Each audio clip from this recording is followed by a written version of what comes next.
دوستوں، امید ہے آپ سب خیریت سے ہوں گے۔ حضرت سلطان باہو رحمۃ اللہ علیہ وہ صوفی شاعر اور بزرگ ہیں جنہیں ساری دنیا برِ صغیر پاک و ہند کے بڑے صوفیہ کراموں میں سے ایک مانتی ہے۔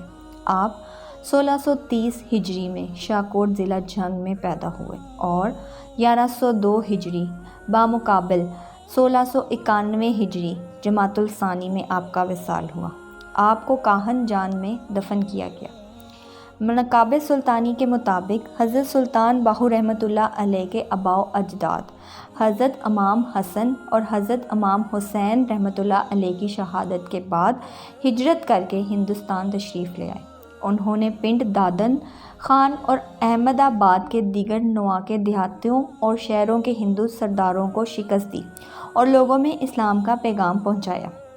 حضرت سلطان باہو رحمۃ اللہ علیہ کے والد ضلع جھنگ کے باشندے تھے۔ ان کا نام بائے جدید رحمۃ اللہ علیہ اور آپ کی والدہ محترمہ کا نام بی بی راستہ تھا۔ آپ نے 4 شادیاں کی اور آپ کے 8 بیٹے تھے۔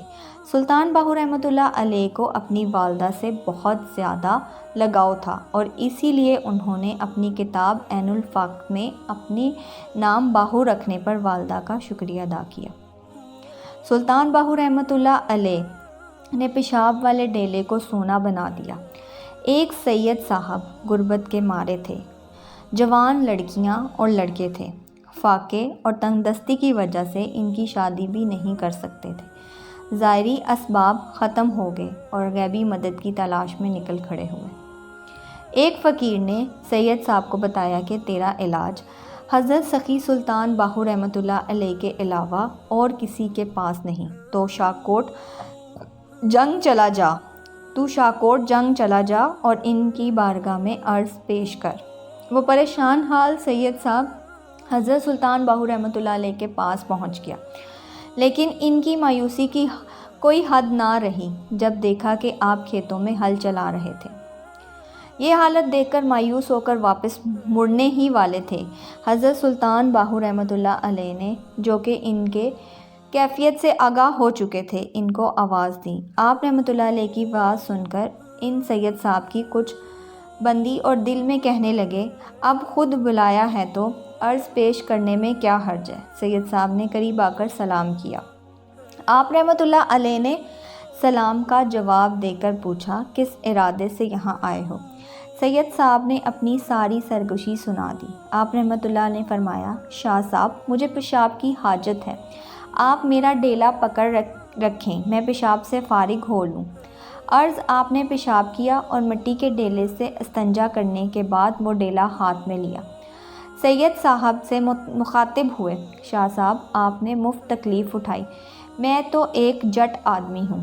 سید صاحب کا دل پہلے ہی سفر کی محنت اور مایوسی سے جل رہا تھا۔ طیش میں آ کر بولے، ہاں یہ میری سزا ہے، سید ہو کر آج ایک جٹ کے سامنے ساحل کی حیثیت سے کھڑا ہوں۔ حضرت سلطان باہو رحمۃ اللہ علیہ کو جلال آیا اور اپنی زبان مبارک سے یہ شعر پڑھتے ہوئے وہ پیشاب والا ڈیلا زمین پر مار دیا۔ نظریں جان دی کیمائے سونا کر دے، قوما اتے موقف نہیں کی سید تے کی جٹ، قوما اتے موقف نہیں کی سید تے کی جٹ۔ آپ کے پیشاب والا ڈیلا اسی جتی ہوئی زمین پر دور تک لڑکتا چلا گیا اور زمین کے جن جن مٹی کے ڈیلوں سے لگتا گیا وہ سونے کے بنتے چلے گئے۔ سید صاحب یہ حالت دیکھ کر دم گزیدہ رہ گئے اور آپ کے قدموں پر گر کر رونے لگے اور معافیاں مانگنے لگے۔ آپ رحمۃ اللہ علیہ نے فرمایا، شاہ صاحب یہ وقت رونے کا نہیں، یہ ڈیلا چن لو اور یہاں سے چلتے بنو، اگر لوگوں کو پتہ لگ گیا تو نہ تیری خیر ہے اور نہ میری۔ چنانچہ سید صاحب نے ان سونے کے ڈیلوں کو جلدی سے اپنی چادر میں لپیٹ لیا اور آپ رحمۃ اللہ علیہ کے پاؤں چومتا ہوا وہاں سے چل دیا۔ حضرت سلطان باہو رحمۃ اللہ علیہ کے بچپن کے متعلق کئی کرامات مشہور ہیں۔ ان میں ایک کا ذکر دل چیز دینے والا ہے۔ بچپن میں آپ کے چہرے کے گرد و نواح کا ایک ہلا سا تھا۔ جوں اس ہلا کے معجزے سامنے آنا شروع ہوئے تو علاقوں کے ہندو متاثر ہونے لگے جن کی درخواست پر آپ گھر میں ہی رہنے لگے۔ آپ نے ابتدائی تعلیم گھر میں اپنی والدہ محترمہ سے حاصل کی اور آپ کی اولاد ہو گئی تو آپ نے اپنی والدہ کو اپنا مرشد بنانے کی درخواست کی، مگر انہوں نے درخواست یہ کہتے ہوئے متصر کر دی، اسلام میں عورتوں کو پیر و مرشد بننے کی اجازت نہیں، اور اس لیے حضرت سلطان بہو رحمۃ اللہ علیہ نے اپنے خاندان کو چھوڑ کر دریائے راوی کے کنارے آباد ایک گاؤں بغداد میں حضرت حبیب القادری رحمۃ اللہ علیہ کی خدمت میں حاضری دی۔ مرید بننے کے بعد آپ اپنی کرامات کے بدولت اپنے مرشد پر ثاقب لے آئے۔ یہ دیکھتے ہوئے حضرت حبیب القادری رحمۃ اللہ علیہ نے کشادہ دلی سے کام لیتے ہوئے انہیں مزید تعلیم دینے سے انکار کر دیا اور حکم دیا کہ وہ ان کے استاد حضرت سیدنا عبد الرحمن قادری کے پاس دلی جائیں۔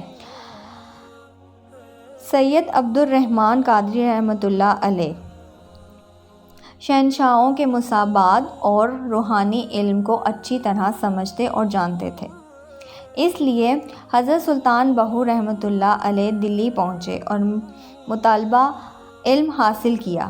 شہباز اور اورنگزیب بھی حضرت سلطان بہو رحمۃ اللہ علیہ کو بڑی قدر و عزت کی نگاہ سے دیکھتے تھے۔ آپ کی وفات کے بعد 1757 میں جھٹا سنگھ اور گھٹا سنگھ نے اس علاقے پر حملہ بول دیا، لیکن سکھ سرداروں نے مزار کو نقصان نہ پہنچایا۔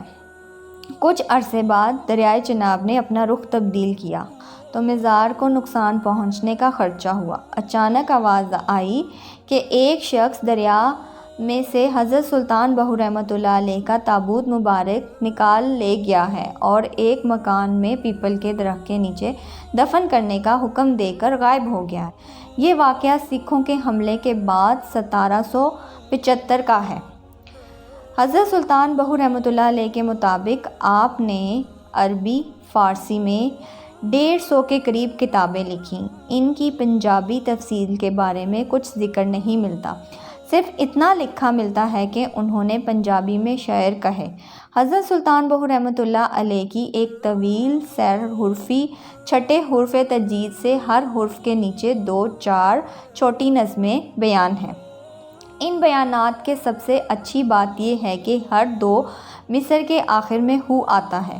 ہو اللہ کا نام ہے اور ان کا ورد بہت بابرکت والا سمجھا جاتا ہے۔ حضرت سلطان بہو رحمۃ اللہ علیہ کی تمام شاعری بڑی سادہ اور خیالات سے پر ہے، ان میں کسی قسم کی بناوٹ نہیں ہے۔ مزید یہ ہے کہ حضرت سلطان بہو رحمۃ اللہ علیہ کی شاعری کی زبان جھنگ اور اس کے گرد و نما کے ضلعوں میں بولے جانے والی پنجابی ہے۔ حضرت سلطان بہو رحمۃ اللہ علیہ کو اہل بیت رضی اللہ عنہ سے بہت خلوص و لگاؤ تھا، اس لیے آپ کا معمول تھا محرم الحرام کے پہلے عشرے میں واقعہ کربلا اور شہادت امام حسین رضی اللہ عنہ کا ذکر کرتے عقیدت مند بڑی تعداد میں حاضری دیتے تھے۔